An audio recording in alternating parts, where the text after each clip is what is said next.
Yo, welcome back to the wicked worst show on the internet, baby. The FloGrappling show.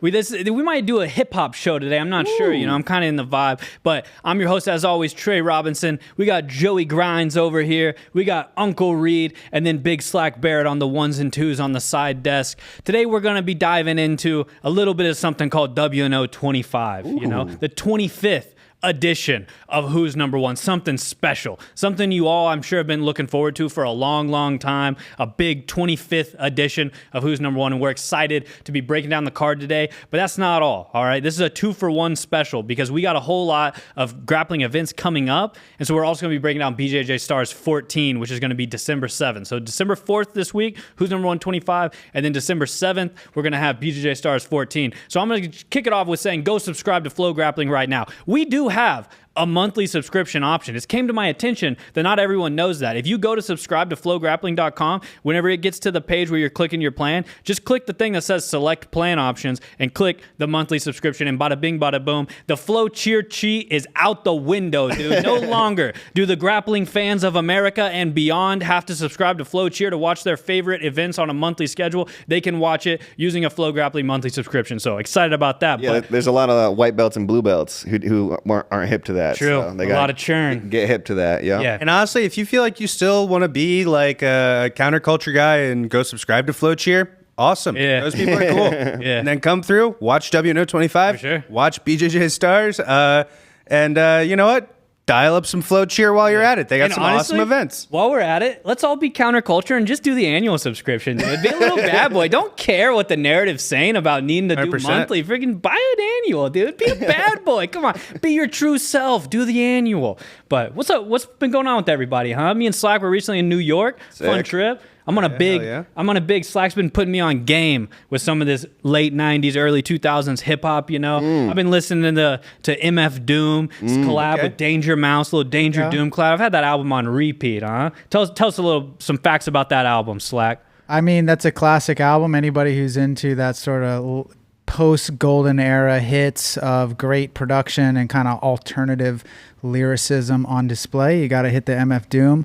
I would say for kind of your further adventures, now you got to hit the MF Doom and Madlib. Go check out Mad Villainy. Yeah. Mad Villainy. Everybody go check out Mad Villainy. Yeah. That's I your love the homework. music racks. We should have a music corner. On This is a little bit of a music podcast. Warm-up songs. Warm-up Have you, Slack? Have you listened to Kendrick Lamar's new album? Yeah, so actually I did listen to some of Kendrick's new album. I got the doot on my hip hop phone and I checked it out, but to be honest, we had a crazy long week of travel, and the Kendrick album's a little on the dark side. So I did start listening, and then I was like, I need to go take a nap. I can't listen to all this dark energy right now.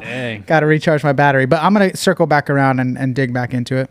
What's give the people watching Slack, because you do have a pretty deep cut, eclectic hip hop, catalog. It seems like you always have an album or something you can tell me about mixed with this guy mixed with this producer from this group, and it's always pretty hip stuff. So put the people on something right now, like give them a deep cut. What's something you like? No pressure. This is a high stakes kind of request here. I need some new Want listening. some deep cut? some deep listening cut, material. something. I'll tell you sick. what I've been listening to in the past week that is a certified classic that you kind of have to dig for, and that is the Little Brother album called The Listening.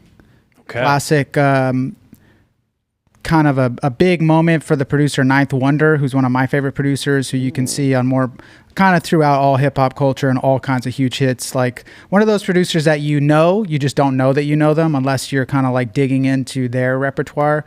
Great album with Black Thought that came out a couple years ago. But if you want to go dig in, you were talking a lot about the kind of East Coasty thing. It's like if you dive into a playlist, it starts to sound kind of similar. Go check out Little Brothers, The Listening. Yeah, that's what I like about the music you've been putting me onto, because that is my critique of kind of like the boom bappy East Coast 90s hip hop is a lot of times the beat just seems like it's the same thing over and over, repetitive, but you kind of know how to tie in these albums that are like produced by certain dudes to keep it interesting. So there you guys go. The fans at home, you came here for the grappling, you're staying for the hip hop Rex. All right, You're welcome. Music all right. Rex. welcome. We might be dropping the official FloGrappling burn CD drop here soon. Can I jump in on some music racks too? Yeah, man? but just no Buddy Holly, dude. we got to talk more about Buddy Holly. With the Buddy Holly. No, we got to talk more about Buddy Holly. Yeah, what's the music rack? Well, because I was going back because we were talking about Polish metal bands, Right. And we didn't really know any, so I had to go look up who the best Polish metal bands. Nicky, the producer's in our ear now. He must know something. Oh, Nicky knows all the Polish He's metal Polish. bands? He is Polish. Okay, well, so I mean, obviously, like the big one that I know is Behemoth is from Poland, and so those guys are a bunch of badasses. But there's this other band that I used to listen to for a while called Batushka. That's super sick. So if you guys are some big metal fans, looking for some Polish metal, check out Batushka. And they got a funny story in that like they released this one album that was pretty killer, and then the guitarist and like the main guy, from what I understand, like had a split. And so now there's two Batushka bands that are operating like independently from each other. So it's kind of confusing now. Oh, yeah. So, but I want to talk to Adam Wardzinski about this. About Batushka? Yeah, about Batushka. Maybe- See if he's Which a is the fan. true Batushka? Yeah. Which one he follows now? Maybe I share some pierogies with him. Talk a little Batushka. Yeah. Like the sound of So that. Batushka, it's like this gospel metal. It's pretty sick. Okay. It's pretty cool. I'm into it. I think Gallagher and Gallagher 2 don't talk anymore. There's like two Gallaghers where it's like him and his brother who will like go out and do the exact same act. And I think they don't talk anymore or something. Yeah, I think Sounds like a Batushka situation. Great Batushka situation. kind of That's what made me think of it. similar thing with Gallagher's Island. I don't think once they got off, I don't think they talked. They stopped talking to each other. Yeah, the skipper and all those guys, they knocked it Yeah. off. Gallagher's Island. Hell yeah. Sorry to end it on a downer there, but let's get into a little WNO 25 talk. So this is obviously this card has shaped up nicely.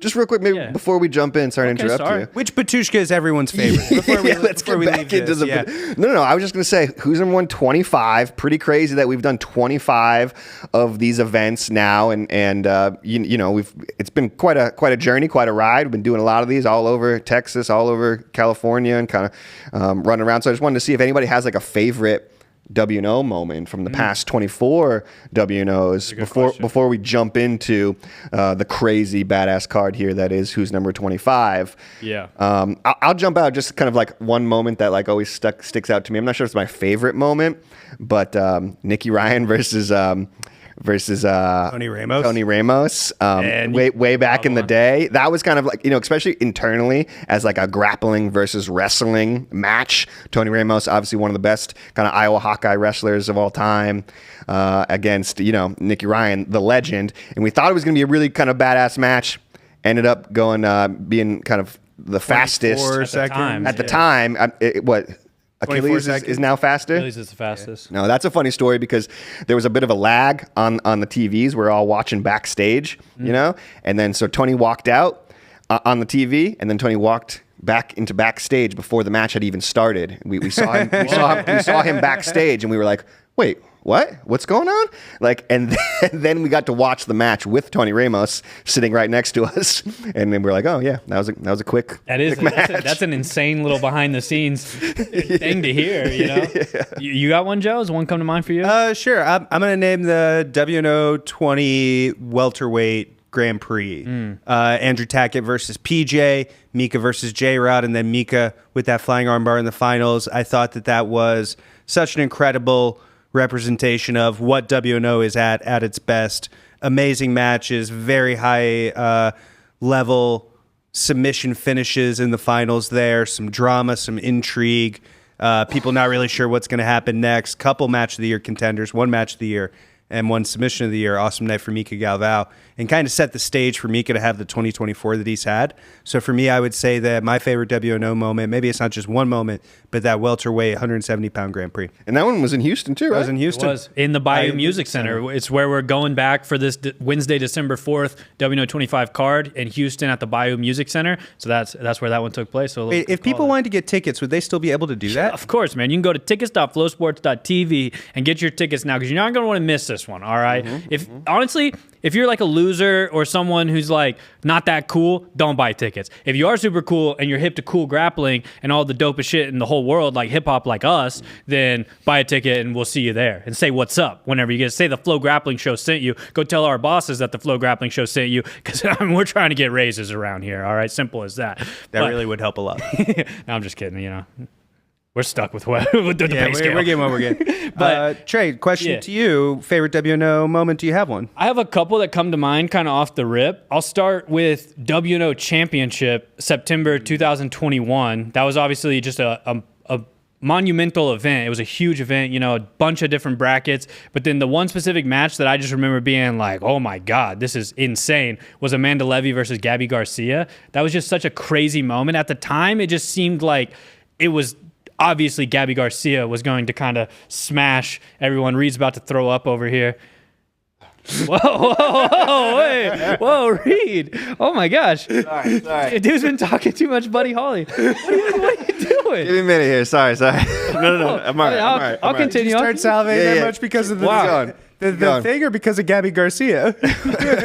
You dog, Reed. I'm all right. All right. I'll keep it going, dude. Whew. That was a close call by Reed. Why do you insist on doing this to yourself? Yeah, that's the thing. You never know. You never know what's going to happen. Yeah. So. We've been trying to get someone to puke on this show.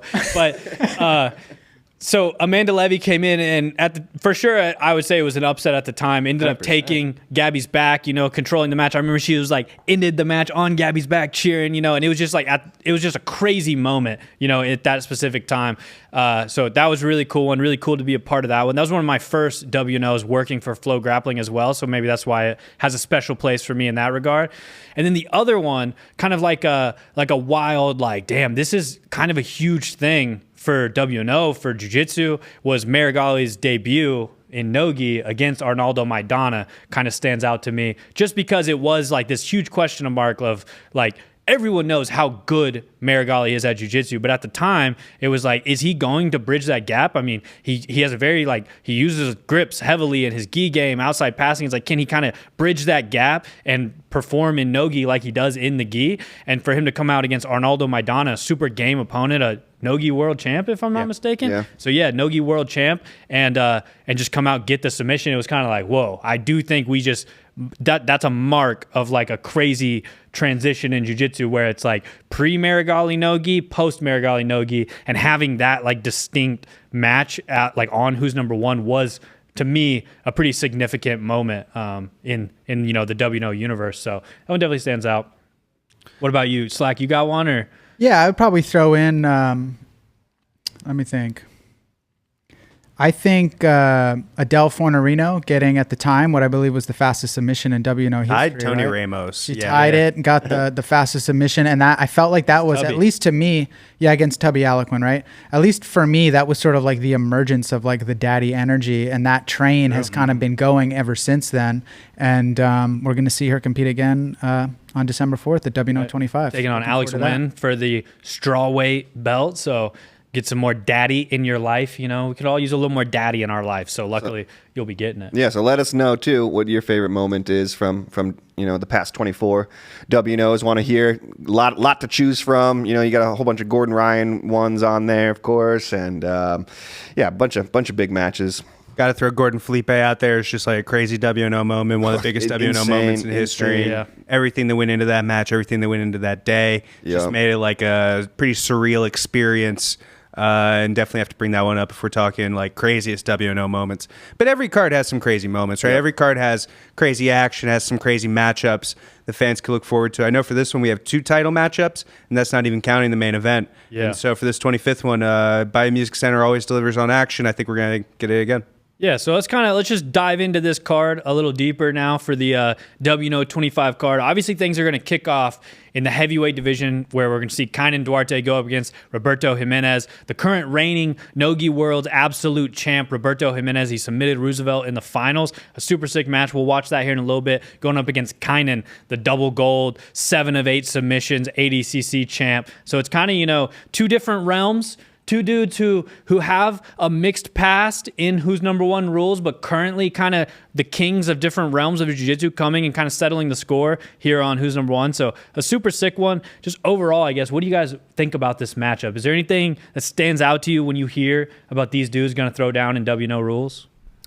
Man, crazy match for sure. Loved that we're getting Roberto back on Who's Number One, especially in a main event. This guy has some of the most exciting jiu-jitsu, kind of hands down, I feel like, just across the board. His back takes, the way he kind of is just can just teleport on people, so athletic. But a guy who's been doing jiu-jitsu since, he was 2 years old probably. I think you got to kind of like point out that kind of just hasn't quite done what he's done at ADCC and all these other tournaments. He hasn't quite done it on the Who's Number One stage for whatever reason. These kind of super fight, spotlight kind of matches just aren't what Kinan's best at. He's really best at kind of putting together 8 matches or whatever over a 2-day tournament and just, beating everybody there. I feel like he kind of slowly gains that momentum over time, and Roberto is so lightning quick. So it's an interesting styles matchup. 100%. I think that's a really interesting point because I consider these next 20-ish months so critical for Kinan's career, especially the super fights, more than the tournaments. He's proven he can get it done at tournaments. He's won every biggest tournament in the world, right? ADCC, IBJJF. If there's a world championship, Kinan Duarte has won it. Mm-hmm. But when he goes to ADCC, he's going to have the biggest match of his career against Gordon Ryan. But what's it going to be? A super fight, right? And this is a guy who does stumble, or he has that reputation of having stumbled in super fights before. Has he turned a corner to a position where that's not going to be a big issue for him anymore? I think the more reps he gets against high-level guys like this, it's only going to benefit him because he has to be able to iron out whatever kink that is where he is not performing up to his level in those when he gets here. Maybe he needs to just fight 4 Atos guys in 4 different matches on the warm-up mat. Yeah. Straight up. Just like bring 4 Atos guys, Andy Murasaki, bring, Andre, bring Ronaldo. We're doing 3 matches before you step foot out there. Mm-hmm. Straight up. They do this at like wrestling and judo and stuff. It's not uncommon to get a match like that. And I think, this is just such a critical time for the career of Kinan Duarte because if he's able to navigate this, eventually beat Gordon at ADCC, it's going to just absolutely change his career. And Roberto's had good success against kind of bigger guys, maybe guys he's like kind of supposed to lose against sometimes. I feel like he has good success against those guys. For sure. Let's go ahead and kind of roll the Roosevelt match. This is from 2023, the Nogi Worlds Absolute Finals. Just kind of, I feel like this is pretty solid Roberto Jimenez right here. Straight. It's like vintage. Roberto gets in some danger and then teleports and now he's on your back and it's kind of like, that's just what Roberto does. Like, Roosevelt's got to be like what? Like 260. Yeah, close to like, probably ginormous 70, 80 pounds bigger than Roberto. Maybe not, but at least like 50 pounds bigger than him. We got some internet connection. Got some internet connection going on here in the Flow Studios. So Roberto, even in his own weight class, he was at heavyweight, which is 202. He did medal, but he took bronze. He had lost to Elder. And I think that is one of those matches where it's like you look at that and it's very competitive between those two guys. Okay, that's a close match that Roberto loses. But like you say, we put him in an underdog role against a bigger, you would think tougher opponent, an ADCC world medalist. And you would think, okay, this guy is, this is going to be an even bigger problem. But Roberto looks 10 times better, right? He approaches those moments where he's an underdog better than maybe anybody else in the sport, to be perfectly honest. So Roosevelt comes out here and pulls guard. Do we think that Kinan and Roberto are gonna test the feet? They're gonna wrestle with each other? Probably, right? I don't think Kinan is gonna pull. Okay. I have a hunch that we're gonna see like kind of a wrestling focused Kinan for this one. I think definitely ahead of ADCC he was very wrestling focused. Even with Marigali at WNO 19, it was clear that Kinan wanted to wrestle, wanted to play top. And it just seems like more and more that's been his focus. So I do think he's going to want to be on top. I don't think Roberto necessarily is going to want to be on bottom either. So I don't know. I do kind of predict a bit of a wrestling match. I actually think that does make it more dangerous for Kinan because I think that back exposure and that ability to get to the back through some kind of wrestling scramble is going to be a much more real threat than if you're trying to pass Kinan's guard. Yeah. Guard. What am I talking about? I know. Brasileiro Joe. Straight up, I've been working on my Portuguese too much. Try to click back, see if it'll buffer. Yeah. But like him trying to like pass the guard and get to the back that way, like it is definitely possible, but it's going to be a lot harder. Throughout one of those little wrestling exchanges, I feel like it's a definite option that he's going to be able to get there. Or it's just going to come from some absolutely crazy scramble, which we've come to kind of expect from Roberto. Mm-hmm, mm-hmm. Yeah. Well, we were going to watch this match, but we got bad internet here. I would say just pause it, Slack, so that it can like build up. Like, It's playing on my end. It's not playing on the TV. Gotcha. dang it, dude. All right. We'll have to just act it out here Yeah, on the here we go. on the ground. We'll have Yeah. to just. Hey, you've been talking about wanting to get into some interpretive work. Yeah. So here we go. No, it's a bummer that I guess this isn't working to play because Roberto does do this insane back take where he's basically pinned in north-south, and I don't know the details of how he pulls it off, to be honest with you, but I try it all the time. I was about to cuss, but my mom said no more cussing on the show. I try it all the time in training where he just like is pinned north-south and then like posts in some way that allows, and he just has insane dexterity throughout his whole body where he just throws his legs over, puts the hooks in while he's kind of still pinned in north-south and is now just on Roosevelt's back. So it's kind of an absolutely nuts back take, but I do kind of try it all the time. I think it's very fun to do to people in training. I feel like I see this back take when I see like good like 14, 15-year-olds like in adult class. Yeah. Like Jet Thompson for sure 100%. is really good at this back. Yeah, these young guys who just had like a growth spurt and suddenly have long legs and long arms, Yeah. and Yeah, they're like 100%. 16 years old. Yeah, and- super lanky dudes whose bodies have been kind of like, just trained to Molded. move in ways that only they can because of a life of jiu-jitsu. So it is a really cool back take here, but Oh man, Roberto's just got that jiu-jitsu like that you just wish you had, like he's just got that jiu-jitsu that is just so fun to watch, so explosive. He's hard to submit. Like it's going to be hard for, he's got good guillotine defense over the years. He's had to fight Pedro Marinho there a number of times. The only time I can remember him getting tapped out in the last few years is with leg locks, which Kynan, is not a leg lock. They both kind of have a similar maybe hole in the game. I think they've both probably shored up that hole a lot, but it is, if you're looking for weaknesses, that probably is one for the both of them. But so you just know that it's going to be just a good kind of slobber knocker, to be honest. Sure. Whereas like Kynan's kind of trying to slow things down a little bit, but Roberto's trying to kind of quicken up the pace a little bit. So it's like it'll be interesting to see kind of who kind of can implement their pace or their strategy. definitely. Fire nice. Yeah, like I for sure think we're going to see Kynan want to be on top, want to get to that headquarters position. It's kind of like his bread and butter throughout that entire ADCC run. Maybe jump a gilly, I don't know. Yeah. But I just also think Roberto is like a guy who, even if you like pin him successfully and you're kind of in a good position, it's like he is going to scramble and create movement and do some crazy stuff where he'll get a look at your back no matter what. And I kind of feel like it's going to come down to a moment where maybe he sees Kynan's back and like, does Kynan shut it down immediately? Does Roberto get to his back? Does he make like a deep attack on his back? Like, I don't know, but I feel like there's going to be some defining moment like that where it's going to like, you're going to want to be on the edge of your seat just waiting for that to happen. It's my opinion on how kind of I think this could play out. But either way, I'm excited for it. I think it's going to be fun. Roberto, we visited him in New York. He's training at Unity with Murillo and that crew. He seems to be in a great place. He seems like super locked in. He was dialed in with the food regimen right now. He said he's only eating animals that are native to the region he's in. So he was eating some bison and stuff like that. That seems like a super hard task to me, just having to constantly Google what animals are native to where I'm at currently. But Constantly studying up on that's how Roberto region. rolls, though. So excited for that one. We see a lot of different Robertos, right? Like, as much as we see different kind of versions of anybody. And so, yeah, it seems like this version of him, because there's versions where he's like, I'm just eating like birdseed for like 6 months. Oh, this is big body Roberto. This is big body Roberto coming with some power in for this one. And awesome to hear him that he's training out there with Unity with Murillo and Sebastian and all those guys. What a cool gym. And Devontae.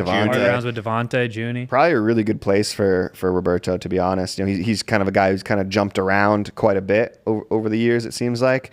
So to kind of see him settling a little bit, at least for this camp, in such a respected gym like Unity, like that's a fun kind of merge of styles, I think.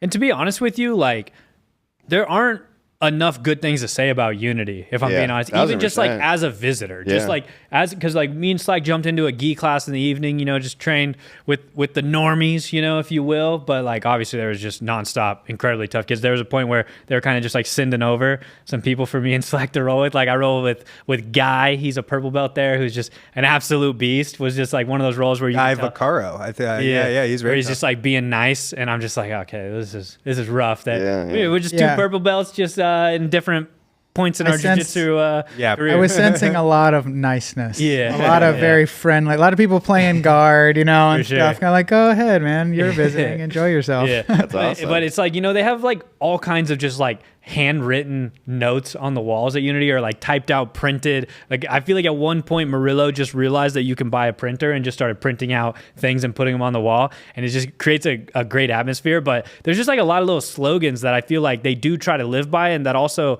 they embody well. Like it's like they have a big sign that says "Hard work by good people," and it's like they really do embody that. They embody like a community of people who love jiu-jitsu. That is just what it feels like when you're at Unity. It's like, wow, this is just like a group of people who love jiu-jitsu above all else. So great getting to visit Unity and stuff. It was cool to see them.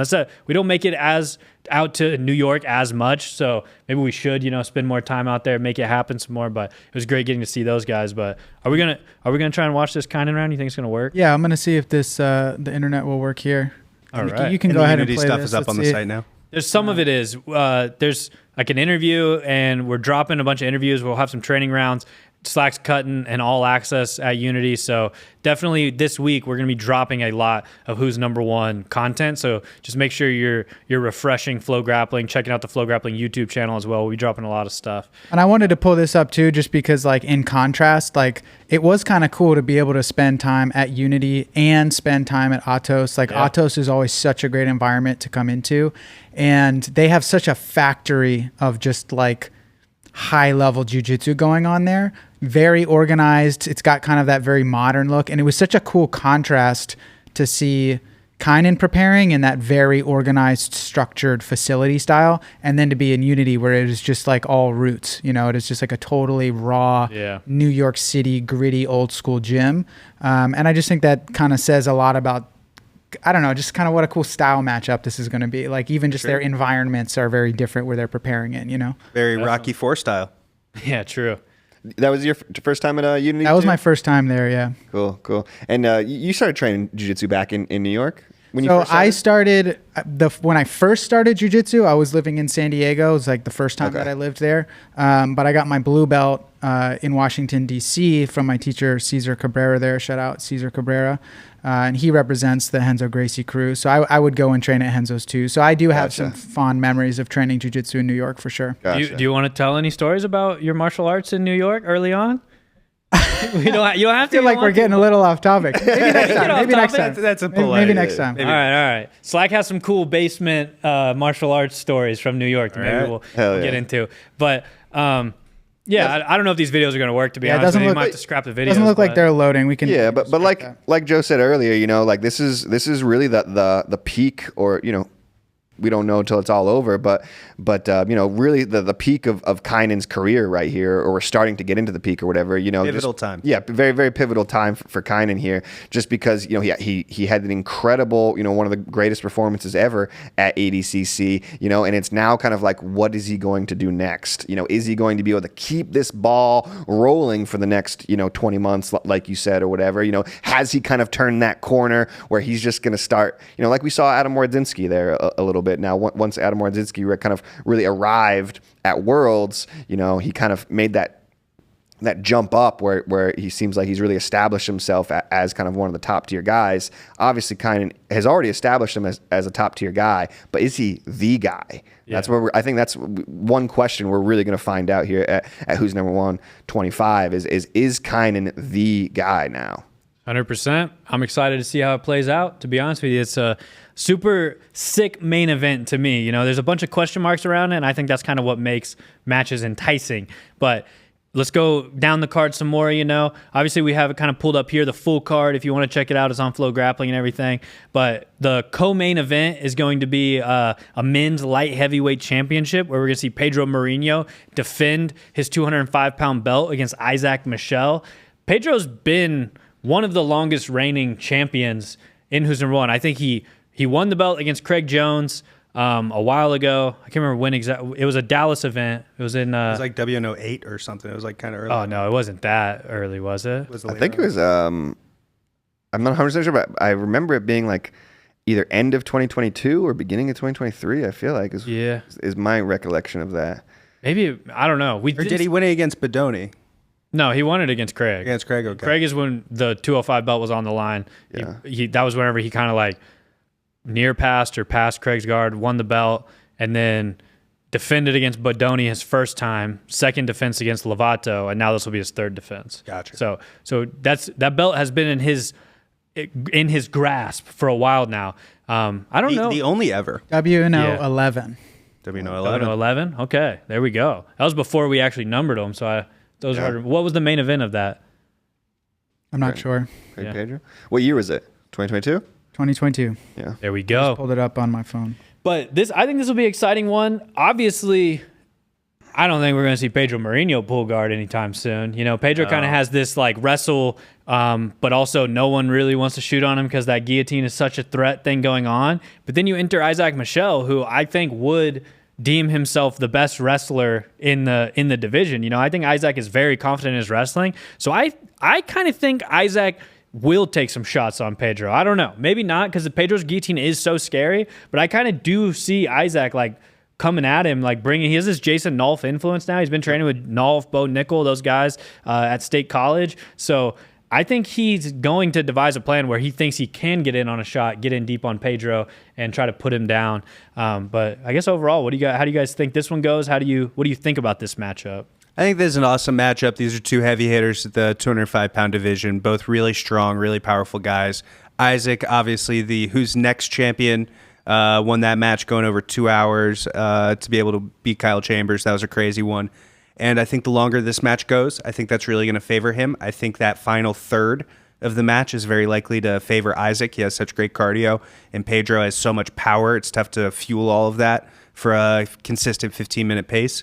And like you said, man, it's the wrestling. What's Isaac going to be able to bring to this? He's training with so many tough guys in the wrestling, and it's improved so much. I remember him back before the pandemic, his wrestling kind of sucked. And he went and he spent the pandemic in Australia with this like old Iranian wrestling coach out there, just like training every day, and leveled up like crazy. I'm interested to see, does he shoot, or does he start trying some arm drags? Does he start trying, to work from a front headlock himself? Does he have something that's a takedown that's maybe not a shot? You know what I mean?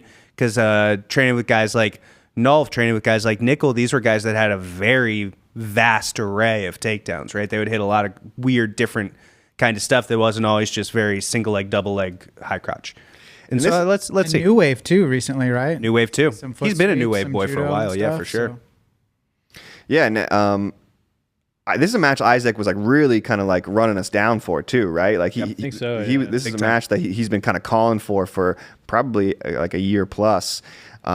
He's been really wanting to fight Pedro, so I definitely was going to say he's probably familiar, but also Isaac just seems like a type of guy who really doesn't like care too much about what his opponent's going to do or try to do or type of thing. He kind of just like does his thing and what he's good at. So I wouldn't be surprised if we see Isaac trying to shoot on Pedro and trying to take him down and maybe even successfully, just because I really do think he probably does have the best wrestling, maybe in jiu-jitsu, in competitive jiu-jitsu, aside from a guy like Jason Nolf or something like that, just because he's been out there working hard, and you can tell like Isaac's been making big steps in his game. I feel like, he didn't have the performance at ADCC maybe that he wanted, but and neither did Pedro. That's why this is kind of like two guys who ADCC did not go the way they obviously wanted, and so now it's like they're getting a little redemption, like WNO title holder versus a worthy challenger to kind of redeem their spot here at the top of the sport. So it's kind of interesting in that aspect too, I feel like.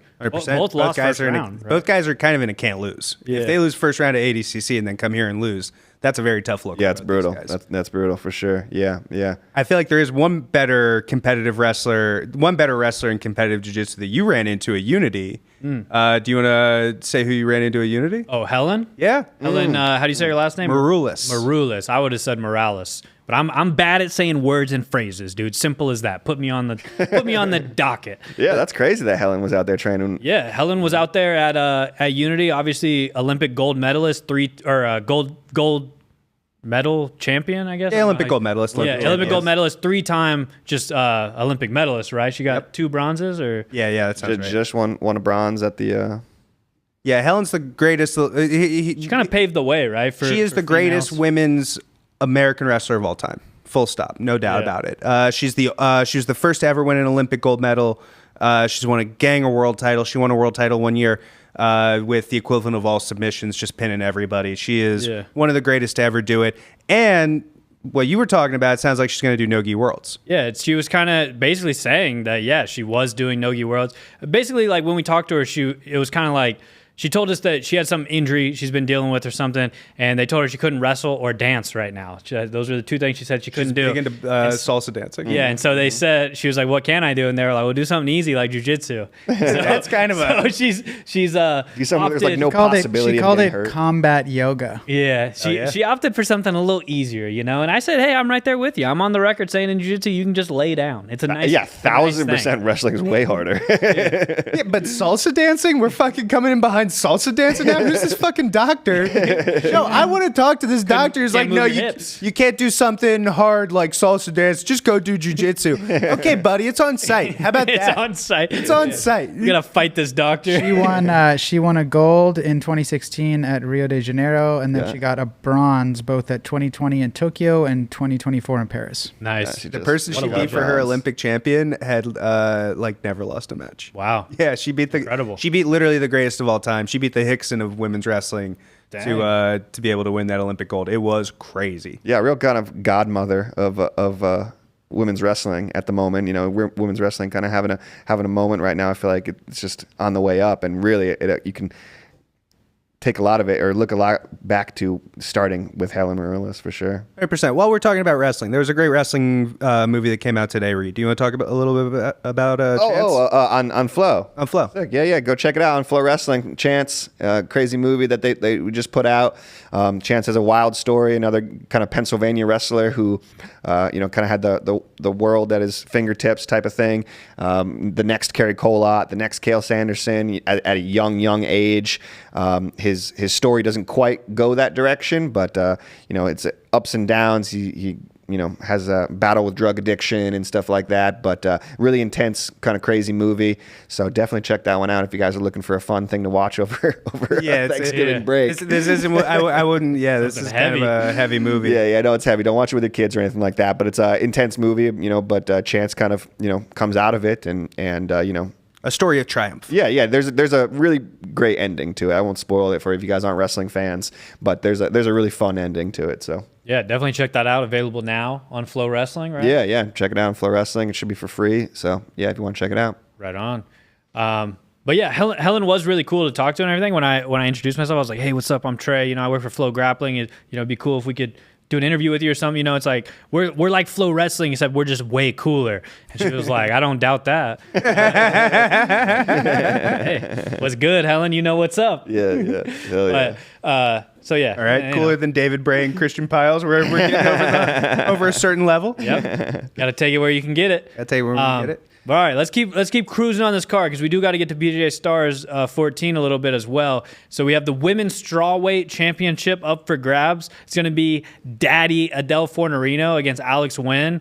Definitely a sick one. I think both of these girls always, bring it on the big stages. Alex Nguyen, what's her biggest title? Probably Nogi Pan champion. Nogi Pan champion. She's also a finishers double champ. Alex is undefeated for years at 115 pounds. She is an absolutely worthy contender to this title. If she becomes the WNO champion, she is going to have really earned that. She had a great showing at the ADCC trials, moving up a weight. Alex is one of the best in the world at this weight class, no doubt about it. Yeah, she's out there at standard jiu-jitsu. Comes from a good camp. She's going to have a pretty good strategy to go against somebody, as red hot as Daddy. Yeah, I mean, that's definitely like the flip side of this is that it is Daddy, and she potentially is like the hottest, biggest female grappler right now, I would say. Obviously, Fionn, I still think, holds that kind of number one spot over the female crew. But then it's like Daddy's right there, kind of being like just double gold at ADCC, still just making it happen out there, so keeping her name super in the mix with everything. So yeah, this will be a big opportunity for Adele to kind of, I feel like kind of like what we've been talking about, it's like Kynan can come out and be like, I am the dude now, it's like Adele can come out and be like, I am Daddy gonna have that, and put that WNO belt around her waist. So Great match, but for sure these days, Feels like it's leaning. Adele is kind of must-see TV. I feel 100%. like at the moment, like. I think this is a fight where the odds are going to be where the odds are going to be, but in actuality, it's going to end up being a lot closer just because Adele does have, just the name recognition from ADCC and having such a white-hot run there. But this is going to be a very tough fight both ways. Adele, I think right now she's young. She's so great on the mat. She's great on the media. I think she could become the face of women's grappling. And I think that if that makes that kind of a high pressure match that she's coming into, because I think a WNO championship is going to be very key for her to be able to do that, to keep rising up the ranks, to be able to lift up. She's talking about strap season. It's strap season for Daddy. She wants to be able to stand out there and raise up these title belts and have a little bit of leverage in the marketplace when she calls out the best and says, no, you're the best. Come fight me for my championship. Right. That's really what it seems like she wants most of all. And this will give her the ability to do that. I think it's going to be an awesome matchup. For sure. So keeping going down the list now, we also have a heavyweight match against Felipe Pena and Declan Moody. I think this one's sick because, for one, Declan fought Felipe Costa, so he's just really coming after anybody named Felipe.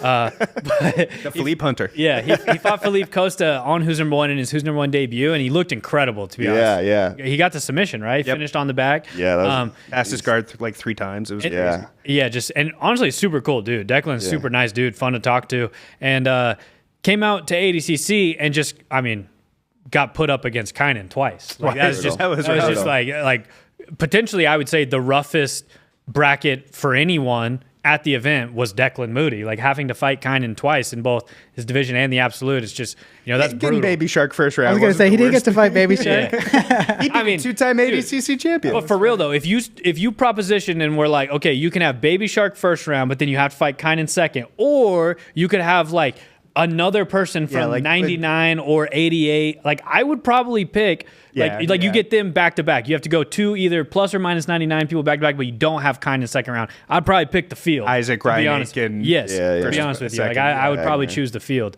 there. But hindsight's 2020. Yeah. I watched him win, so it's fair enough. No, I feel like we all knew how good Declan was, but then watching him go out there against Felipe Costa there, we were like, oh shit, like. No, he's actually Declan's really, really good. And then, he still had a good showing at ADCC for sure. But I think this will be a really, really good match for him. I think Felipe, obviously best in the world, has one of the best guards in jiu-jitsu. So this will be a really, really interesting test, I think, for the both of them. A big step up, definitely, for Declan here. But this is the type of matches that dude wants. Like, you got to kind of throw yourself into the fire. And he's at the right time here. Felipe, no secret, maybe getting a little older, starting to get a little coming off a back injury. There you go. Coming off a back injury. Starting to get a little older. And Declan, he looks big, right? Yeah, like he looks like he's going to be able to kind of take the physicality that Felipe brings to these matches. Should be a fun match. After his interview when he beat Felipe Costa, I was talking to him about, hey man, what went into that? What about all that? And he said something that really stuck with me because just the casualness that he said it with was really confident, which was, I can pass any guard. Any guard in this division, I can pass. Well, here's the guard. Hey, buddy. Yeah. Let's so go. we got you the greatest guard retainer in the division's history. Let's really put that to the test. I actually think that's a really interesting way to look at it, is like, this guy says he has the best guard passing in the division. Okay, we actually didn't see that not play out at ADCC. He got caught twice from the feet, basically. So I really want to see him on top, and Felipe is going to come out and probably pull. Yep. Let's fucking see it. Yeah, true. That's a good point. I didn't know he said that, but that's definitely like, all right, time to prove it. Yeah. But Felipe, obviously a beast, like you said. I think with Declan, because he's kind of on such the like early side of his career when it comes to competing on like the highest stages like this and stuff. It's like with Kynan, Kynan's a guy who he gets steamrolling in a bracket, and then it's like you're not stopping him. It's like once he gets going, I feel like you can watch Kynan's first couple matches in a bracket and be like, oh yeah, okay, 100%. it's Kynan's day. He's stomping everybody. Because we've seen brackets that he loses in. I remember us like early on being like, maybe not quite the same guy today, and then just you see. Just overall, he's a guy who dominates brackets and struggles more on the super fight side. With Declan Moody, I don't know if Declan is a super fight guy or if he's a bracket guy. So it's like Declan could be a super fight guy. Like, obviously he ran into Kynan at the brackets, but I guess that's what I'm getting to is like maybe Declan might be all-time super fight guy, comes out, passes Philippe's guard. If he passes Philippe's guard, then it's like, That'd be You crazy. can't pass any guard. If it's like, dang. straight up. Yeah, it's like, I'm not going to tell him he can't, you know? But can't undersell just how good Felipe is, man. It's like you can Sure. never count that dude out of any of these fights. You know, it's like no matter what, he shows up, he's game, he's ready, and he's gonna have a hard guard to pass. I mean, it's like, for sure, he's going to get him in the bear trap. Yeah, At some point, yeah. it's just like, okay, let's see what happens here. Let's see what the B team answer to the bear trap is. For sure. But yeah, all right, let's keep it cruising. We're at like 45 minutes or so. So Helena Cravar versus Leilani Bernales. I think it's an interesting matchup. I do think, Helena is just kind of seems to be pretty much on top of the world right now for the most part. I know she didn't end up getting the gold at ADCC, but it's still just like, she's so young. She makes so much progress every time we see her compete that this one does feel like it's a pretty Helena slanted to me. But I don't know, Joe, what do you think? I would agree. Leilani is very tough. Has medaled everywhere. She's medaled at Nogi World. She's medaled at Nogi Pans. All these are color belts. She's not yet a black belt. She's trained with all the best camps in the world, Fight Sports, Atos. I think she spent a lot of this camp with Lucas Lira and Maggie down in Miami. But the more you watch of Helena and you just try to pick apart, well, what's even the path to victory? If you're not a physical force like Anna Carolina was, it really is very difficult. So I think that this is a good matchup to make because they've supposed to fight before. They've been in the same brackets together before many times. So I think that this is a worthy fight. But when you start to draw up what are the paths to victory to beating Helena Cravar right now, I don't know. Yeah. She's so tough. Yeah. Definitely. And I mean, talking about girls who are kind of gunning for that crown of the face of women's jiu-jitsu. She was the other one. Yeah. Not that she's like really on that right now, but of course, like a year, 6 months from now, she could be. I don't know. It's coming. She's so young, and like her ceiling is so high. It feels like we've only really scratched the surface of how good Helena can be and everything like that, especially talking to John and everything like that. Like they have a lot of high expectations for Helena, and I feel like we kind of haven't quite seen the best Helena just yet, which is crazy because we've seen a pretty good Helena out there on those who's number one mats. So just excited to see kind of her development continue because she is so young and she is still kind of making that rapid progress. So we'll really see kind of, against a game opponent, I don't personally know as much about Leilani there. But I know she's a game opponent, and I know she trains with a lot of good people, so it should be a stiff test for her. For sure. Definitely. First Peruvian to ever be on WNO. Hey, let's go. My roommate, right after I graduated college, was Peruvian. Shout out Ramon. Shout out Ramon. Ramon. Let's go. Yeah. Yep, he's from. Shout out Ramon. And This one's Cesar for you, Cabrera. Ramon. Yeah, this one's for you, Ramon. But I think Ramon's like working at one point. He's working for like the government. He's a economist, so he was trying to help fix our economy. I think so. Our economy. Get back to work, Ramon. Our economy, yeah. All right, awesome. Yeah. Oh, yeah. But up next, we have Daniel Sattler versus Fabiuri Christian. So this was originally Andrew Tackett versus Fabiuri, but Andrew had to pull out due to an injury, and Daniel Sattler stepped in. And like Reed said, this is just going to be two cats fighting in a garbage can. It's going to be an absolute. If we could use Reed's exact words. Yeah. Thanks for pulling that quote back. Thanks for keeping it alive. Two cats fighting in a garbage can, but I'll tell you one thing, there's always, 3 or 4 different ways you can skin a plum. So, you never know how something's going to play out. Nailing it. But this is just going to be like an insane match, to be honest with you. Like, I feel like maybe not everyone is hip to Fabiuri or hip to Daniel. Daniel obviously had that insane viral moment where he jumped off the top of the pit at Karate Combat and got like a triangle armbar. Was it just an Triangle armbar. Yeah, triangle armbar.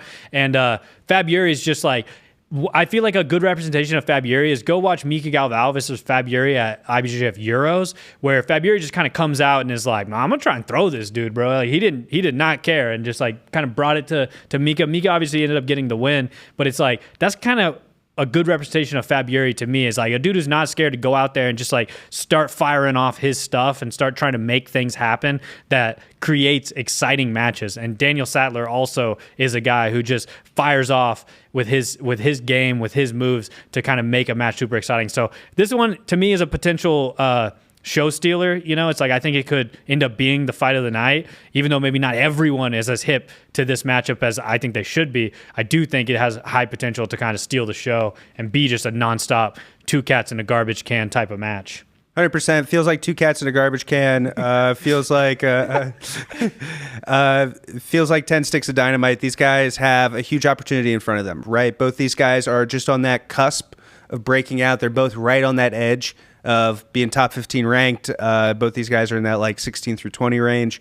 And I think that whoever wins this is going to take a big step forward in their career, and whoever loses is going to be a really rough loss because it's such a big opportunity in front of so many different fans, so many different sponsorships, so many different everything. There's real pressure on these matches for these guys to come out. It almost feels like a Dana White's Contender Series match in a way, you know what I mean? Where it's like, man, one shot can change a lot of stuff for you. Here's that shot. What are we going to get?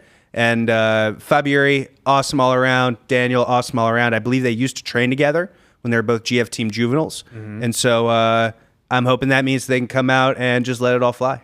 Yeah. I was just going to say, I mean, honestly, kind of like a quintessential who's number one match. I feel like, both these guys on the come up. You don't know their names maybe 100% just yet, but in a year or two, these guys are going to be black belt world champions here, very, very soon. They're definitely elite grapplers. Like I said, you might not know their names yet, but, we do, and so that's why we put them on the card. and it should both brown belt world champions. There you go. That's where. There you go. So like these guys are destined to kind of take over the black belt divisions once they get their black belts, and we'll really start seeing their names and hearing their names quite a bit more. And so like this is just basically a free preview here, or a preview of just kind of some of the best jiu-jitsu years to come. Definitely. Definitely. And I remember once upon a time, maybe a year ago, there was people saying, well, who's Adele Fornarino? Why are you guys having her on this WNO card? And, just every once in a while, we got to just give you guys who's next and who's coming up. I know. Exactly. We just got to look ahead and start dropping in some of these guys that we just know are going to be so super exciting. If you don't know them yet, the point is that you will know them very soon. Yeah. For sure. Excited for that one. I think Daniel's been training at Alliance now, right? Fabiuri, I just saw has been training at AOJ. So he's been kind of in the mix over there with Jimenez and crew. So interesting little dynamic there. You can see that ad right there on the screen. Oh, it went away. But there's an ad of Tynan wearing some beautiful Kings kimonos right there. Shout out AOJ. Shout out Kings. Shout out Kings. But the final match on the main card is going to be Max Hansen versus Carlos Henrique. This one was a late addition because, it's like, when a juicy situation arises, you guys know us. You know Flow Drama, freaking Flow TMZ, Flow CNN. You know how we do it, baby. If there's an inkling of drama, we got to squeeze that grape until we get all the juice out of there. And so we're running Carlos Henrique versus Max Hansen. We're squeezing these boys up. We're getting all their juice out, and we're gonna right in my pocket. We're gonna leave these boys dry as hell after this match. I plan on just being a big fat cat, just making whale moves on the stock market after this one, baby. I'm talking big money moves. We're gonna be big wet whales all over this match. I'm not exactly sure where this metaphor is going at this point, but this is a really exciting match. Honestly, this is sort of two cats in a garbage can type of match as well. Is this going to be the official two cats in a garbage bag stamp of a? Can there be two on a card? I don't know. But yeah, I did the Slobberknocker report for a little bit, so we might have to bring that back with a slight variation of two cats in a garbage can report. But definitely, if I was running the Slobberknocker report still, I think Daniel Sattler versus Fabiuri Christian would be on the Slobberknocker radar. That would be ping, ping, ping, ping, ping, ping, ping. And then Max Hansen versus Carlos Henrique would be slightly less ping, ping, ping, ping, all right, well, you're the expert. So that's where the Slobberknocker radar is for those two. Okay. This implies it's like radiation. Like maybe you shouldn't be around it. No, that's true, dude. If a Slobberknocker's going down, turn and hide your kids, hide your wives. It's a Slobberknocker. You know what I mean? Get out of there. Yeah, it's like turn tail, get the heck out of Dodge. Now listen, it's fun. It's all fun and games to sit and watch a Slobberknocker from the comfort of your own home. But if you're buying tickets like you should be, and you're in the Bayou Music Center on December 4th, and the Slobberknocker starts going down, you should find cover. This is a serious thing, dude. And there's a high potential for Slobberknockers at WNO 25. It's the 25th anniversary. What more do you people want? It's a Slobberknocker warning. There's so many Slobberknockers on this card. I mean, it's going to be an absolute mayhem if a Slobberknocker breaks out. We're not going to get our deposit back from the venue. You guys think we're getting rich off this stuff? We can't even pay to afford the damages done by the Slobberknockers. No slobber is safe. That's no right. Slobber is safe. So I'm big on Max Hansen though. He's got a really sick guard. I feel like one of the best underrated guard. Maybe not one of the best guards, but on his way, a really underrated guard. Really hard guy to pass. Certainly. 100%. And Carlos Henrique, incredible passing, super Yeah, yeah. dynamic, like really, really fast twitch, you know. I believe he's from Manaus. He's got that Manawara blood in him, which is, you know, always adds a new element to a jiu-jitsu match. You know, it's like Andre said, you know, if you Blood have of champions. Yeah, if you have the blood from Manaus, you have the blood of champions. I'm gonna remember that forever. Oh yeah, pretty sick thing to say, to be honest. So this one stems from them kind of having a beef going back to when Max Hansen got his invite to ADCC, and Carlos Enrique felt as though maybe he should be getting an invite because he had a previous win over Max, right? Then they remet at Nogi Pans. It ended up being a 2-0 win for Max Hansen, and now kind of it's like the rubber match getting settled on who is number one under who's number one rules, which I do think will create a pretty exciting match between these dudes, especially with kind of that little extra added motivation. It seems like both of them kind of want to take the other one's head off in this one a little bit. I agree 100%. Both these guys, they are 1-1. Last year's Nogi Worlds, this year's Nogi Pans. This is the Nogi Pan final that Max won. Very strategic matches, very IBJJF matches where they're trying to play within those rules because they understand how good this other guy is.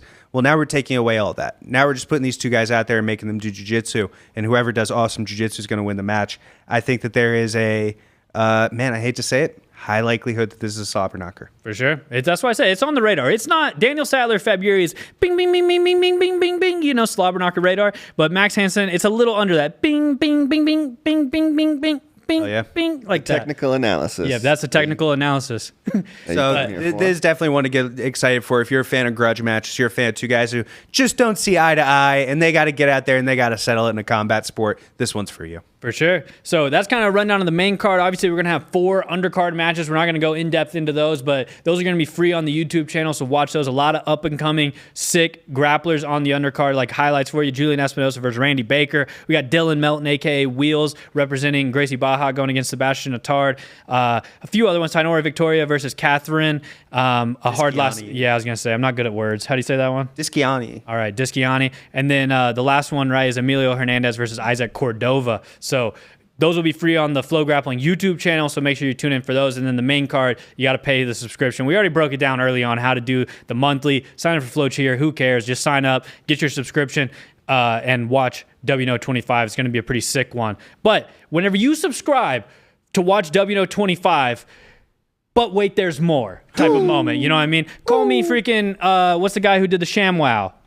I don't know his ShamWow name. guy. Yeah, the ShamWow ShamWow guy. guy. That's all I know him Call as. me the ShamWow Billy guy Miles. because, but wait, there's more. When you purchase WNO 25, don't wait, don't walk, run to the box office now, purchase a subscription, because when you buy WNO 25, we're throwing in BJJ Stars 14 for free. That's right, I said it, for free. If you buy WNO 25, aka you get a subscription to FloGrappling that lasts at least a month or a year, your choice. If you're a bad boy, do a year, like we said, counterculture type of stuff, then you can watch BJJ Stars 14 for free on FloGrappling.com. So, I mean, dude, that's it. What a great deal. What a great deal. Oh, let's clap it up for Trey's. Rent it. For Trey's promo right there. Yeah. That was a sick promo. Billy Miles was the OxyClean guy. Was that who we were? Billy Mays. Oh, Billy Mays. Billy not Mays. Billy Miles. Miles. Billy Yeah. Miles is who I'm thinking of. Anybody's Booby Miles? Yeah, different guy. Booby Miles. That's my nephew, number 45. 100%. Don't get him started on Friday Night Lights Oh, action? God. Now we're just in a Friday Night Lights loop. How's everybody doing today? That's Booby Miles, my nephew, number 45. He can run it inside. He can run it outside. He'll walk your dog, paint your porch. Oh! And he can pass. There's a little Booby Miles action for I you. heard they're remaking That's what I heard, yeah. Are they really? Yeah, That's the word. Hey, leave the classics alone. I feel like this is one you could probably leave alone. Yeah, leave the classics alone, man, you know? Well, here's the problem. The kids Mike Winchell, how come Booby never sees you smile, Mike Winchell? I don't know what he says next, to be honest with you. I just Honestly, this is like really when he good, says that one.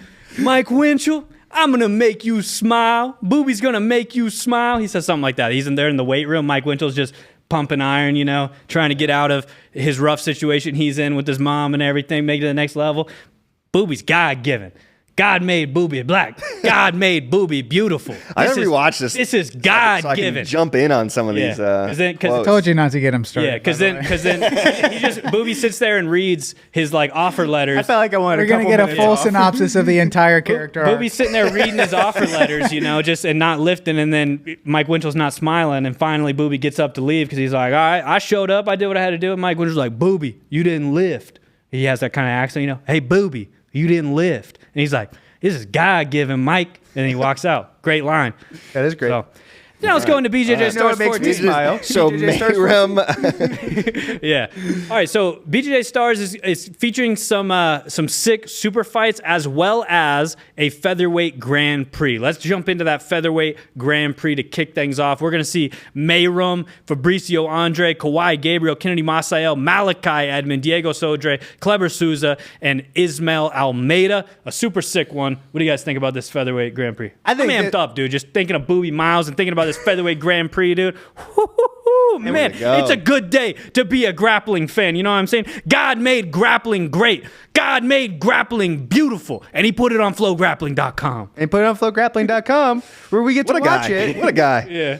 Yeah, he's really selling out for you guys right now. This is beautiful. Yeah. This is an awesome Grand Prix. This is a beautiful Grand sure. Prix. This is, you got me saying beautiful. Yeah. And you got Mayram at the top. Got to start with Mayram, the world champ. He came out at Worlds. I felt like he was one of the most impressive guys. Any weight, any belt, any division you want to do, Mayram just absolutely stole the show, making it to the absolute podium, making it all the way to the first place of what I thought was the toughest division, the deepest division, featherweight. All those guys are so technical. The margins are so slim. So I'm really excited to see what he gets to do here. His judo is unbelievable. His overall game is unbelievable. His back takes, everything. Mayram's an absolute stud. He's a killer. Multiple-time world champion at this point. BJJ Stars puts on some awesome, awesome events. So I think that coming into this, really excited to see it and really excited to see what he can do in it. Man, Mayram, like one of the most mysterious guys in jiu-jitsu too. I feel like, Yeah. you know, he's been on the scene for a long time. I remember watching him as a purple belt, but he's still just like, he's just got that kind of like air of mystery to him, you know, and he just goes out there and he just wins. And you're just like, what is this guy? What's his deal? What's he doing? But I don't know. I got to find out still. I don't really know. I mean, he's a cool cat. Yeah. No, he's like the coolest. Like we've talked about, we've kind of, I don't know if this was more of an ADC update show thing, but, you know, we talked a lot about the Alley Cats Anonymous. You know, this is a show by Alley Cats for Alley Cats. Mayram's an Alley Cat, bro. Whenever you 100%. think of an Alley Cat, whenever I talk about what an Alley Cat is, I'm describing Mayram, to be honest with you. yeah. A dude who just walks out there, swaggy as can be, beats dudes up with braids in his hair, and just freaking like, I guess I'll put this trophy next to all my other trophies. See you guys never. And then just disappears, you know, into the world. That's Alley Cat behavior right there. So definitely Mayram, top tier Alley Super Cat. fun to watch, man. He's got great stand up, like judo, foot sweeps and stuff. He's always doing like just super fun, dude. He to starts watch. moving, bro. It's Yeah. like, it's insane. Yeah. Mayram's movement is. I get spooked when when Mayram's out there moving. I'm like, oh god, like he's fighting Roberto Jimenez, but Mayram's just looking like a badass right now. Like I wouldn't want sure. to be out there. But 100%. one thing about this featherweight Grand Prix, and it stays true through the featherweight division as a whole, to be honest. But like they did a very good job of selecting some really good athletes to represent the featherweight division for this one. Is when you start looking at this list and you try to think like, who is the guy? You know, who is the guy in this bracket? It's really hard to say this is the guy outright. Obviously, Mayram has a claim to that. Fabricio Andre has a claim to that, you know. Kennedy Masael has a claim of being the guy. There's so many dudes who are in this bracket. Diego Sodre can win any bracket he's in at any point in time. Yeah, It's just like that's how I feel about all the dudes in this kind of featherweight mix, but specifically this Grand Prix. It's like all these guys are dudes who just like can win any featherweight bracket at any point in time. Malachi, right? Didn't Malachi come out and what did he win? He won Euros, right, at the featherweight? Not at featherweight. I think that was at might have been light feather. Yeah, and Great. Never take back everything I said. I'm kidding. I think that makes it really interesting. You look at light featherweight guys moving up and having a lot of success. You look at a guy like Pato, right, and he just moved up and had a lot of success. Being able to move up there, if your game is good, your game is good. I think that this division with Mayram, I think Fabricio Andre makes this a really interesting bracket. A former world champion, a guy who had a great year, IBJJF wise, made the Pan finals. Looked good at Worlds, didn't end up medaling, but still had some really good performances. I think that Kennedy, we talked before about him having a great year leading into the Crown. He had won 3 of the 4 majors, lost in the quarterfinals at Worlds. Well, he lost first round at the Crown to Joao Mendes. And so now he's got to turn that around. And I think if he has another bad performance here, that's going to totally recontextualize his year. You know what I mean? Whereas it started so strong and it kind of ended on a bad note. Or is it going to be, okay, you had an up and down year, but you were able to start and finish it really, really strong? For sure. It's totally different. Yo, Sticky Nicky back there on the producer sticks. Do you want to pull this this page Slack's showing right now so that people can see what we're talking about too? There we go. Yeah, there we go. He told me to shut up in my Thank you, headset. sir. Nice. Fired up, Nikki. You want to come at me, dude? Come into the studio right now. No, I'm kidding. I mean, Kawhi Gabriel as You well. want to come in here and trade Friday Night Lights quotes with us right Yeah. now, bro? Stay focused. Stay focused.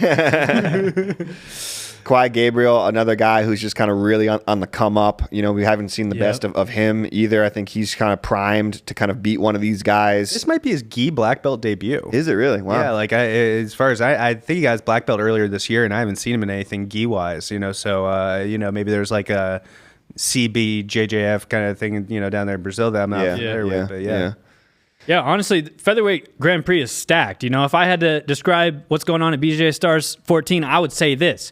FEPA made BJJ Stars beautiful. FEPA made BJJ Stars 14 incredible. And he put it on FloGrappling.com, and that's why I'm excited to watch it. But you know what? There's a little bit more Billy Mays in the mix as well. Because when you get the featherweight Grand Prix, but wait, there's more. Because we're bringing you super fights. We haven't even talked about the best match on the card yet, Jansen Gomez versus Philippe Andrew. That is an insane match, dude.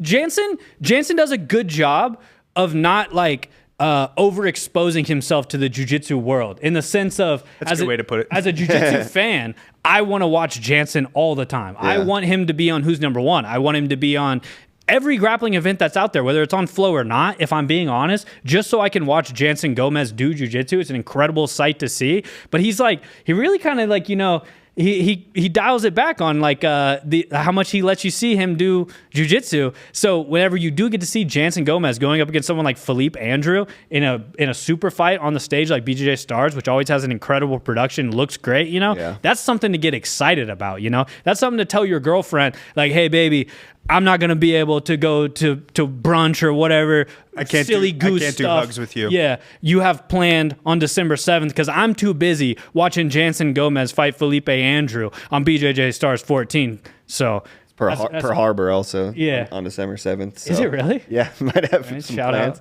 Shout out. You have plans on that day? Do we need to edit this out? Is there anything that we need to Are we going to get flagged on this? But that really is an incredible matchup, seeing Jansen versus Felipe Andrew. I'm super excited for that one. There's some great... Can I say, crazy Felipe Andrew down at medium heavyweight. I was going to say, I wonder if these two guys have ever fought before. No, there's no way. No way. Because Jansen kind of moving up from middleweight. Yeah, true. Medium heavy, probably his best weight class, but... Felipe, this I think is his second event down at 195. He did the Grand Prix that they had earlier this year. He beat Gustavo Batista. He had an absolutely awesome run. No, I don't think he beat Gustavo Batista. Somebody beat Gustavo, and then he beat Wanderson Ferreira in the finals. But yeah, an awesome run. And he took the title belt. Now this is Jansen's chance to get there and raise up this title, be the man for BJJ Stars. For sure. Yeah, man. You can't say enough good things about Jansen Gomez. I feel like we don't see enough of him. We saw him at Worlds. He kind of had a crazy run at Worlds, double silver there. Just a fantastic performance. Didn't quite get it done in the final against Gustavo, and then he got hurt. But anytime you can watch Jansen, man, like that's just must see TV. In terms of like gi jiu-jitsu, there's a couple guys out there who are really carrying the torch of like just exciting gi jiu-jitsu, and Jansen definitely is one of those guys, so I'm excited to see him. Yeah, so there's obviously more super fights than just that. I'll just kind of point out some of my favorites. Maybe you guys can talk about whatever if you think those are lame matches or if you think there's other great matches that I didn't say. But Giovanna Jara versus Tainora Porfirio, I think is a super sick one. Obviously, Giovanna Jara now back in the mix. A bit of a layoff there where we didn't see Giovanna for a while, and now she's back. So I think she's a super exciting grappler going up against kind of an old school name like Tainora Porfirio. A little bit of a generations clash in this one, but then also Leticia Cardoza versus Isadora Christine. Isadora, I think, is super tough. Super tough. I think underrated female grappler on the scene. Obviously, Leticia is also incredibly good at jiu-jitsu, so I do think that one is pretty interesting to me. A super fun matchup, in my opinion. That's a great matchup. Isadora looked awesome this year. Won her first IBJJF major, I believe, as a black belt. Has been super, super tough, and this gives... BJJ Stars always gives people a great opportunity to compete, and it gives the female grapplers a great opportunity to compete, and I think that's going to be an awesome fight. Those are two very, very tough, very forward-facing women who are going to come and get it. I think that if I were to name a fight on here, Jaime Canuto and Peter Frank, those are two high-flying Masters guys. Texas's own. I love that BJJ Stars will have a Masters championship, right? Yeah. It does help bring in some people, helps get the community very excited for that. These are people with deep roots to the communities usually, and still have awesome jiu-jitsu. They just need a chance to go out there and have a platform to perform. Peter Frank has been the man for a little while for BJJ Stars, always skateboarding, always doing his little like two-step dance down to the ring. It's not the most complicated dance in the world. It's a little quick two-step.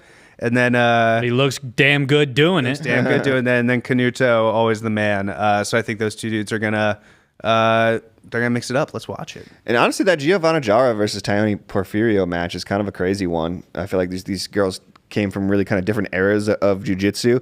Tayoni was on the come up for a long time, and then I don't know exactly what happened, I forget, but she kind of like left jiu-jitsu for a little while. I feel like we've only seen her a couple times really since over the last couple years. She had a suspension. Yeah. She had a suspension, and then, but even like when it was time for her to come back, I feel like she never really kind of like made that push to kind of come back. It's been a lot of start and stop, right? Like, she started the Crown last year. She made the finals. We'll see her, like an event. But I wish we could see her much more often. And Giovanna Jara is same. She's coming back. We haven't seen her in a minute too, right? Yeah, I think she had a kid, right? She had a baby. Child, yeah.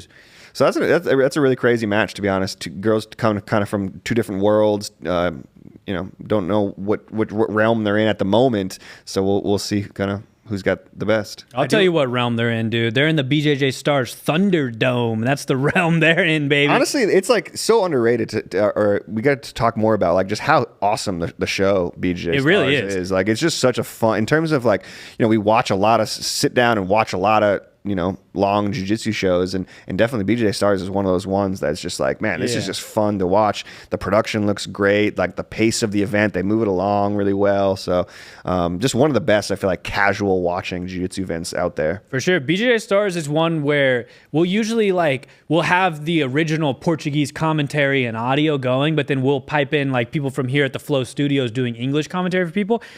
Click over to Portuguese, dude, and just don't know what they're saying, but then you can hear the crowd and stuff. The crowd goes absolutely nuts. It's just such an exciting atmosphere there. If you're ever lucky enough to actually go in person to BJJ Stars, one of the best, if not the best, live jiu-jitsu shows to watch. Like, it's incredibly fun. The atmosphere is nuts. I remember not the most recent BJJ Stars, but the one before that, Peter Frank, where he won the men's masters championship. I can't remember the guy he fought, but I do remember it was controversial. I thought that place was going to burn down, dude. It was nuts. It was wild. Specifically, Celcino. They just had it packed, and like the place was going crazy for both of them. Whenever they ended up giving to Peter Frank, Celcino's fans were in a fury. Like, it was actually like, oh my God, this is the Slobberknocker report didn't pick this up. And now I'm in too deep, I'm in over my head. I was running around going, I'm in over my head. And no one knew what I was saying because it was speaking in English. But I remember his family was screaming. They were cheering at first because it was like Celcino was going to win. And then they flipped it, like put the score for Peter. Peter wins. And they immediately, it's like, he had his like 3 daughters right there. Like maybe like 8 years old, 14, and like 20 something, and then his wife, and they were cheering. They flipped the score. They immediately just started flipping off the ref, and just like screaming at them, flipping off. And it was like this crazy environment. I was like, man, what a beautiful thing here. I was saying, that's good family. And right, and that's what brings me back to say, God made grappling beautiful. God made grappling great, and FEPA, has helped usher it along in the BJJ Stars world. Yeah, FEPA runs a great show. I think, not a hot take here, honestly, but like maybe one people don't know. FEPA, I think, best businessman in jiu-jitsu. I'll just say, I think FEPA's running a great thing over there. I think he makes it happen. He's brought Oakley's in on like a lot of the BJJ Star stuff. Like, Oakley's is a sponsor, the Oakley's Brazil and stuff. So FEPA's doing some great stuff down there, and I think BJJ Stars 14 will be no different. I'm excited to watch this featherweight Grand Prix. I'm excited to watch all these super fights. I think that's pretty much all I got to say, unless you guys want me to dive into some more Friday Night Lights type stuff or anything. Let's save some for next time. Any other reference you guys could pander to me about stuff I like that I get to talk more about, then I'll keep going. But if not, anybody have any closing thoughts or anything? I think we should save some of the Friday Night Lights talk for next week. True. And future shows, we shouldn't, just burn all that right now. Good point. Ask the fans what their favorite Friday Night Lights moment is. Yeah, true. Everyone drop your favorite Friday Night Lights moments, and you can bring up the TV show Friday Night Lights if you want. That one's cool too, I guess. And basically until the head coach moves to East Dillon, then it kind of starts becoming a little more lame, if I'm being honest with you. But really, it's like try to focus on the movie. The movie is where it's at, to be honest. The movie the movie was a big inspiration for me in my life as well, because I realized like, oh yeah, that's right.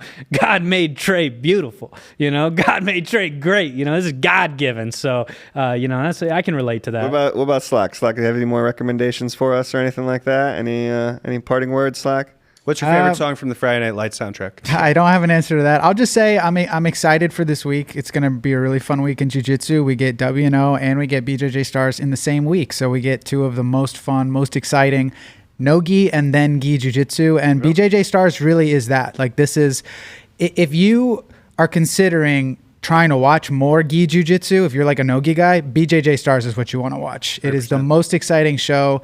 It is the most like great encapsulation of like the excitement of Brazilian culture for gi jiu-jitsu, and you'll be hooked. So tune in for both. For sure. Thanks everybody for tuning in the FloGrappling show. Make sure you tune in next week because we might talk a little more Friday Night Lights. But I heard that maybe Hector's rocking 3 Honda Civics with spoon engines, and he just put in an order at Harry's for Nas. So we might have to dive into a little Fast and Furious lure while we're at it. But we appreciate you guys tuning in, and we'll see you in the next episode.